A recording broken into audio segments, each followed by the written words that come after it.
पुराने जमाने की बात है। बगदाद शहर में एक अमीर ताजिर रहता था जिसका नाम अब्दुर रहमान था। वह बहुत दौलतमंद था, मगर उसका दिल संगे खारा जैसा सख्त था। गरीबों को देखकर वह मुंह मोड़ लेता था। मस्जिद की तरफ उसके कदम कभी नहीं बढ़ते थे। लोग उसकी बेरहमी से डरते थे। अब्दुर रहमान के पास सोने के सिक्कों से भरे संदूक थे। उसकी दुकानें पूरे शहर में फैली हुई थीं। वह हर रोज अपने खजाने को गिनता और खुश होता था। उसका मानना था कि दौलत ही सब कुछ है। अल्लाह पर यकीन रखना उसे फिजुल लगता था। वह कहता था, मेरी मेहनत ने मुझे अमीर बनाया है। शहर में एक गरीब बीवा और आज बीबी फातिमा रहती थी। उसके 3 छोटे बच्चे थे जो भूख से बिलबिलाते रहते थे। वह रोज मजदूरी करती, मगर पेट भर रोटी नहीं मिलती। एक दिन उसने हिम्मत करके अब्दुर रहमान के दरवाजे पर दस्तक दी। उसने अपनी बीमारी और बच्चों की भूख का जिक्र किया। अब्दुर रहमान ने बीबी फातिमा को देखा तो हकारत से हंस पड़ा। उसने कहा, मैंने अपनी दौलत भीख देने के लिए नहीं कमाई। तुम जाओ और मेहनत करो, यहां कुछ नहीं मिलेगा। बीबी फातिमा ने इल्तिजा की, मगर वह न पसीजा। उसने अपने नौकरों को हुक्म दिया कि उसे बाहर निकाल दो। बीबी फातिमा को धक्के देकर बाहर निकाल दिया गया। वह रोती हुई मस्जिद की तरफ चल पड़ी। उसने सजदे में सर रखा और अल्लाह से फरियाद की। उसकी आंखों से आंसुओं की नदियां बह रही थीं। उसने कहा, ऐ अल्लाह, मेरे बच्चे भूखे हैं, मेरी मदद फरमा। इमाम साहब ने उसे तसल्ली दी और कुछ रोटियां दी। इमाम साहब ने बीबी फातिमा से पूछा कि तुम इतनी परेशान क्यों हो? उसने अब्दुर रहमान की बेरहमी का पूरा वाकया सुनाया। इमाम साहब ने सर हिलाया और कहा कि अल्लाह की लाठी बेआवाज है। जालिम को लगता है कि वह बच गया, मगर अल्लाह सब देख रहा है। सब्र करो, अल्लाह जरूर इंसाफ करेगा, यही उसका वादा है। उसी रात अब्दुर रहमान अपने महल में शाही खाने खा रहा था। उसके सामने चांदी की प्लेटों में लजीज पकवान सजे थे। वह अपनी दौलत पर इतराता और शेख ही बघारता था। उसके दोस्त उसकी तारीफें कर रहे थे। किसी को गरीबों का ख्याल तक नहीं आया। सब ऐशो आराम में डूबे हुए थे। रात के पिछले पहर अब्दुर रहमान को एक ख्वाब आया। ख्वाब में एक बुजुर्ग ने कहा कि तुमने अल्लाह के बंदों पर जुल्म किया है। तुम्हारी दौलत हराम की कमाई से भरी है। तौबा कर लो, वरना तबाही करीब है, वक्त हाथ से निकल रहा है। अब्दुर रहमान डर कर जाग गया, मगर उसने ख्वाब को मामूली समझा। सुबह हुई तो अब्दुर रहमान हंसता हुआ उठा। उसने ख्वाब को भूलकर अपना काम शुरू किया। वह बाजार गया और अपनी दुकानों का मुआयना किया। गरीबों को देखकर फिर से नफरत से मुंह मोड़ लिया। एक भिखारी ने पानी मांगा तो उसे धुतकार दिया। लोग उसकी सख्ती पर सिसकियां भरते, मगर खामोश रहते। दोपहर के वक्त एक अजनबी मुसाफिर शहर में दाखिल हुआ। वह सादा कपड़ों में था, मगर उसकी आंखों में नूर था। लोगों ने उसे पहले कभी नहीं देखा था। वह सीधा अब्दुर रहमान की दुकान की तरफ बढ़ा। लगता था कि कोई बड़ा वाकया होने वाला है। शहर की फिजा में एक अजीब खिंचाव पैदा हो गया। मुसाफिर अब्दुर रहमान की दुकान के सामने रुका और सलाम किया। अब्दुर रहमान ने सर उठाया और हक्कारत से देखा। मुसाफिर ने कहा कि मैं दूर से आया हूं, मुझे कुछ पानी पिला दो। अब्दुर रहमान ने मुंह बनाया और कहा कि यहां मुफ्त कुछ नहीं मिलता। मुसाफिर मुस्कुराया और खामोशी से वहां से चला गया। मुसाफिर ने शहर की गलियों में घूमकर लोगों से बात की। सबने अब्दुर रहमान की बेरहमी की दास्तानें सुनाई। बीबी फातिमा का वाकया भी उसे मालूम हुआ। मुसाफिर ने सुना कि कितने यतीम बच्चे भूखे सोते हैं, कितने बीमार इलाज न मिलने से मर जाते हैं। अब्दुर रहमान का दिल कभी किसी पर नहीं पसीजता था। शाम को मुसाफिर मस्जिद पहुंचा और इमाम साहब से मिला। इमाम साहब ने कहा कि हम रोज अल्लाह से दुआ करते हैं। अब्दुर रहमान जुल्म करता है, मगर अल्लाह से नहीं डरता। मुसाफिर ने कहा कि अल्लाह की लाठी बेआवाज जरूर है, मगर चलती है। सब्र करो, अनकरीब तुम इंसाफ देखोगे, यही अल्लाह का वादा है। अगले दिन अब्दुर रहमान को एक बड़ा तिजारती सौदा मिला। एक शहजादा ने उससे कीमती मोती खरीदने की पेशकश की। कीमत इतनी ज्यादा थी कि अब्दुर रहमान खुशी से फूला न समाया। उसने फौरन हां कर दी और सारा माल तैयार कर लिया। उसने सोचा कि मैं और ज्यादा अमीर हो जाऊंगा। उसकी दौलत की हवस और बढ़ गई। शहजादा ने कहा कि माल को बंदरगाह तक पहुंचाओ, वहां से जहाज में लाद कर ले जाऊंगा। अब्दुल रहमान ने अपना सारा माल ऊंटों पर लादा। उसने अपना पूरा खजाना भी साथ ले लिया। सौदा मुकम्मल करने के लिए सब कुछ जरूरी था। काफिला बड़ी शान से शहर से निकल पड़ा। रास्ते में एक जगह काफिला रुका। वहां एक बूढ़ा आदमी सड़क किनारे बैठा था। उसने अब्दुल रहमान से थोड़ा सा खाना मांगा। अब्दुल रहमान ने गुस्से से कहा कि रास्ते से हट जाओ। बूढ़े ने कहा कि अल्लाह से डरो, एक दिन तुम भी मोहताज हो जाओगे। अब्दुल रहमान हंसा और आगे बढ़ गया। दोपहर की तपिश में काफिला बियाबान से गुजर रहा था। अचानक आसमान पर काले बादल छा गए। तेज आंधी चलने लगी और रेत के तूफान उठे। रास्ता नजर नहीं आ रहा था। सब हैरान हो गए। अब्दुल रहमान ने नौकरों को हुक्म दिया कि रुको नहीं, चलते रहो। मगर कुदरत के आगे कौन ठहर सकता था। तूफान इतना शदीद हुआ कि ऊंट भागने लगे। माल इधर उधर बिखर गया और लोग तितर बितर हो गए। अब्दुल रहमान चीखा, मगर आवाज हवा में गुम हो गई। जब तूफान थमा तो नजर आया कि सब कुछ तबाह हो गया। मोतियों के हार रेत में दब गए थे। खजाने के संदूक गायब हो चुके थे। अब्दुल रहमान सर पकड़कर बैठ गया। उसकी सारी दौलत लम्हों में बर्बाद हो गई थी। नौकर भी भाग गए थे। वह अकेला रह गया। उसने आसमान की तरफ देखा और पहली बार अल्लाह को याद किया, मगर यह याद मुसीबत में थी, खुलूस से नहीं। वह सोचने लगा कि अब मैं क्या करूंगा। रात हो गई और अब्दुल रहमान बियाबान में भटक रहा था। उसे भूख प्यास सताने लगी। ऐसा पहली बार हुआ था। जिसने कभी गरीबों को रोटी न दी, खुद भूखा था। जिसने पानी तक न पिलाया, खुद प्यासा था। दूर एक रोशनी नजर आई। शायद कोई गांव था। वह लड़खड़ाता हुआ उस तरफ चल पड़ा। अब्दुल रहमान एक छोटे से गांव में पहुंचा। वहां कुछ झोंपड़ियां थीं जिनसे धुआं उठ रहा था। उसने एक दरवाजे पर दस्तक दी। अंदर से एक गरीब आदमी निकला और उसे देखा। अब्दुल रहमान ने कहा कि मैं भूखा हूं, कुछ खाना दो। गरीब ने फौरन उसे अंदर बुलाया और बैठाया। गरीब आदमी ने अपनी बीवी से कहा कि मेहमान आया है। बीवी ने घर में जो थोड़ी सी रोटी थी लाकर रख दी। उन्होंने अपना हिस्सा छोड़कर अब्दुल रहमान को खिलाया, पानी पिलाया और आराम से सोने की जगह दी। अब्दुल रहमान हैरान था कि गरीब इतने सखी कैसे हैं। उसे अपनी बेरहमी का एहसास होने लगा। सुबह उठा तो अब्दुल रहमान ने घर वालों का शुक्रिया अदा किया। गरीब ने मुस्कुराकर कहा कि यह तो हमारा फर्ज है। मेहमान नवाजी हमारे नबी की सुन्नत है, हम बस उसकी पैरवी करते हैं। अब्दुल रहमान ने सर झुकाया और रास्ता पूछा। गरीब ने कहा कि मैं तुम्हें शहर तक पहुंचा दूंगा। दोनों पैदल चल पड़े। सफर लंबा था। रास्ते में अब्दुल रहमान खामोश रहा। बहुत कुछ सोच रहा था। उसने गरीब से पूछा कि तुम्हारे पास कम है, फिर भी तुम खुश कैसे रहते हो। गरीब ने कहा कि खुशी दौलत में नहीं, अल्लाह की रजा में है। जो उसने दिया उसी पर शुक्र करता हूं। अल्लाह की लाठी बेआवाज है, वह सब देख रहा है। अब्दुल रहमान के दिल में कुछ हलचल हुई। शाम तक दोनों शहर के करीब पहुंच गए। अब्दुल रहमान ने गरीब को अलविदा कहा और शहर में दाखिल हुआ। लोग उसे देखकर हैरान हुए। वह फटे कपड़ों में था। कभी का अमीर ताजिर अब भिखारी जैसा लग रहा था। उसने अपने महल की तरफ कदम बढ़ाए। दिल में शर्म और खौफ दोनों थे। जब वह अपने महल पहुंचा तो दरवाजा बंद था। उसने दस्तक दी तो नौकरों ने दरवाजा खोला। उन्होंने उसे पहचानने से इनकार कर दिया। अब्दुल रहमान ने कहा कि मैं तुम्हारा मालिक हूं। नौकरों ने हंसकर कहा कि हमारा मालिक अमीर है, तुम तो भिखारी हो। उन्होंने उसे धक्के देकर बाहर निकाल दिया। अब्दुल रहमान सड़क पर बैठ गया और फूट फूट कर रोने लगा। जिसने गरीबों को ठुकराया था, खुद ठुकरा दिया गया। जिसने दरवाजे बंद किए थे, उस पर दरवाजे बंद हुए।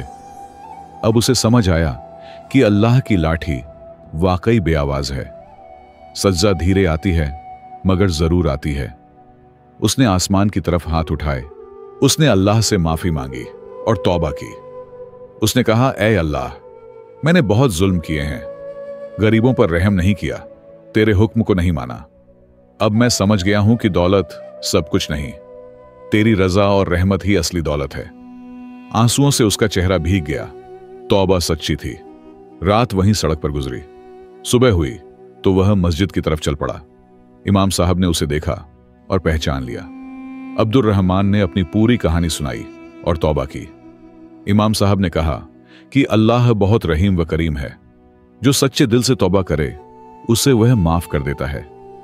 अब्दुर रहमान ने मस्जिद में रहना शुरू कर दिया। वह सफाई करता, नमाजों में हाजिर होता, लोगों की खिदमत करता और गरीबों की मदद करता। जो कुछ खाना मिलता दूसरों में बांट देता। उसका दिल नरम हो गया था, वह बदल चुका था। मगर जिंदगी की असल आजमाइश अभी बाकी थी। कुछ दिन गुजर गए। अब्दुर रहमान मस्जिद में खिदमत करता रहा। एक दिन बीबी फातिमा मस्जिद में आई। उसने अब्दुर रहमान को देखा मगर पहचान न सकी। अब्दुर रहमान ने उसे फौरन पहचान लिया। शर्म से उसका सर झुक गया, दिल में दर्द उठा। उसने हिम्मत की और बीबी फातिमा के पास गया। अब्दुर रहमान ने कहा कि मैं वही जालिम ताजिर हूं जिसने तुम्हें बेइज्जत करके निकाला था। अल्लाह ने मुझे मेरे गुनाहों की सजा दे दी। अब मैं भी तुम्हारी तरह गरीब और मोहताज हूं। मुझे माफ कर दो, मैंने बहुत बड़ा जुल्म किया था। बीबी फातिमा हैरान होकर उसे देखती रही। बीबी फातिमा की आंखों में आंसू आ गए। उसने कहा कि मैं तो तुम्हें कब की माफ कर चुकी थी। अल्लाह से दुआ की थी कि तुम्हें हिदायत दे, तुम्हारी तबाही नहीं बल्कि तौबा चाहती थी। अल्हम्दुलिल्लाह, अल्लाह ने मेरी दुआ कबूल फरमाई। अब्दुर रहमान के आंसू बह निकले, दिल हल्का हो गया। बीबी फातिमा ने कहा कि अल्लाह की रहमत बहुत वसीया है, जो तौबा कर ले अल्लाह उसे नई जिंदगी देता है। तुम अब नेक बन गए हो, अल्लाह तुम्हें बरकत देगा। सब्र करो और अच्छे काम करते रहो। अब्दुर रहमान ने शुक्रिया अदा किया और दुआ की दरख्वास्त की। बीबी फातिमा ने दुआएं दी और चली गई। अगले दिन अब्दुर रहमान बाजार गया। वहां एक दुकानदार ने उसे पहचान लिया। दुकानदार ने कहा कि तुम्हारे नौकरों ने महल पर कब्जा कर लिया है, तुम्हारी दौलत आपस में बांट ली है, तुम्हारे नाम की कोई चीज बाकी नहीं रही। अब्दुर रहमान ने सुकून से कहा कि जो अल्लाह की मर्जी थी वही हुआ। दुकानदार हैरान हुआ कि अब्दुर रहमान बिल्कुल परेशान नहीं था। उसने पूछा कि तुम्हें अपनी दौलत का गम नहीं है? अब्दुर रहमान ने कहा कि वो दौलत मेरी आजमाइश थी। अल्लाह ने छीनकर मुझे असल दौलत दी है। ईमान और सुकून दिल की असली दौलत है। दुकानदार उसकी बातों से मुतासिर हुआ। दुकानदार ने कहा कि मैं तुम्हें काम दे सकता हूं, मेरी दुकान में मदद करो, माकूल तनख्वाह मिलेगी। अब्दुर रहमान ने शुक्रिया कहा और कबूल कर लिया।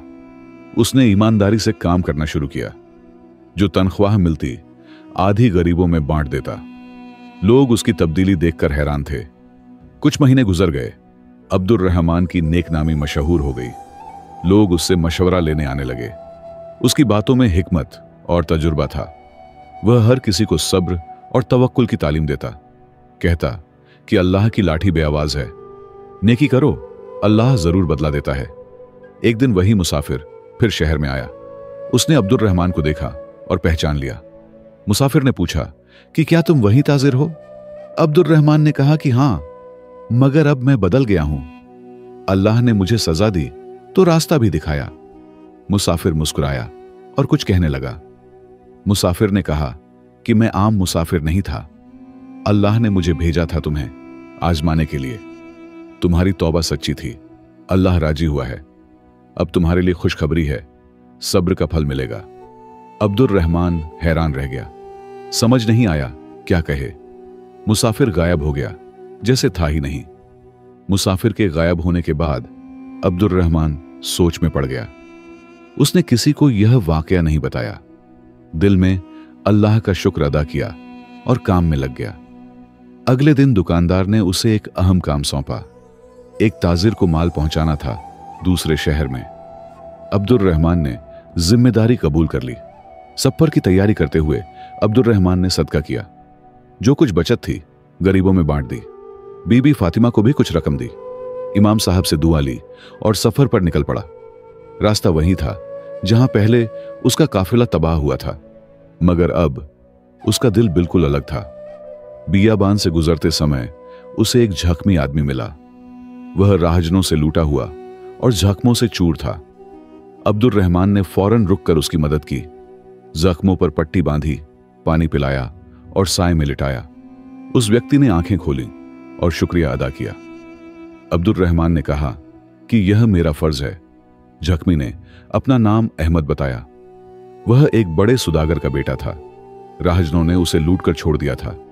अब्दुल रहमान ने उसे अपने साथ लिया, करीब के गांव में जाकर इलाज करवाया। अपने पास जो कुछ था अहमद पर खर्च किया। कुछ दिन बाद अहमद स्वस्थ हो गया। उसने अब्दुल रहमान से कहा कि तुमने मेरी जान बचाई है। मेरे पिताजी बहुत अमीर हैं, वे तुम्हें इनाम देंगे। अब्दुल रहमान ने कहा कि मुझे इनाम नहीं चाहिए, मैंने अल्लाह की रजा के लिए किया है। अहमद उसकी बात से बहुत मुतासिर हुआ। दोनों साथ सफर करते हुए शहर पहुंचे। अब्दुल रहमान ने अपना माल ताजिर को पहुंचाया। अहमद ने उसे अपने घर चलने की दावत दी।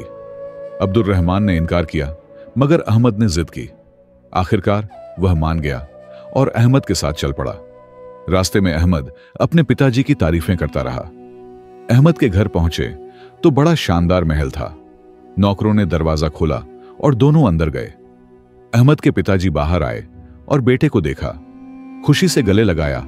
वे बहुत परेशान थे। अहमद ने बताया कि इस व्यक्ति ने मेरी जान बचाई। पिताजी ने अब्दुल रहमान को एहसानमंद निगाहों से देखा। अहमद के पिताजी ने कहा कि तुम मेरे बेटे के मोहसिन हो, जो मांगो दूंगा, सोना, चांदी, जायदाद, सब कुछ। अब्दुल रहमान ने आदब से कहा कि मैं कुछ नहीं चाहता, अल्लाह की रजा के लिए किया था, बदला अल्लाह देगा। अहमद के पिताजी ने इशार किया, मगर अब्दुल रहमान न माना। आखिरकार उन्होंने उसे जाने की अनुमति दी। वापसी पर अब्दुल रहमान रास्ते में सोच रहा था, कितना बदल गया है। पहले दौलत का भूखा था, आज इनाम ठुकरा दिया क्योंकि दिल में अल्लाह का डर था। उसे सुकून मिला कि अब वह सही रास्ते पर है। अल्लाह की लाठी बेआवाज है, नेकी का बदला जरूर मिलता है। वह शुक्र करता हुआ अपने शहर वापस आया। शहर में वापसी पर लोगों ने उसे खुश आमदीद कहा। दुकानदार ने उसकी ईमानदारी की तारीफ की। अब्दुल रहमान ने मस्जिद में जाकर शुक्राने के नवाफिल अदा किए।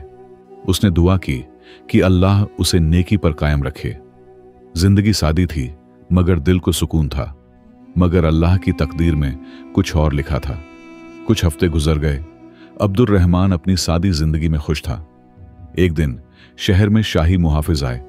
उन्होंने ऐलान किया कि बादशाह सलामत शहर में आ रहे हैं। सब लोग हैरान हुए कि बादशाह क्यों आ रहे हैं। बाजार में हर तरफ भगदड़ मच गई। लोग स्वागत की तैयारी करने लगे। माहौल में जोश था।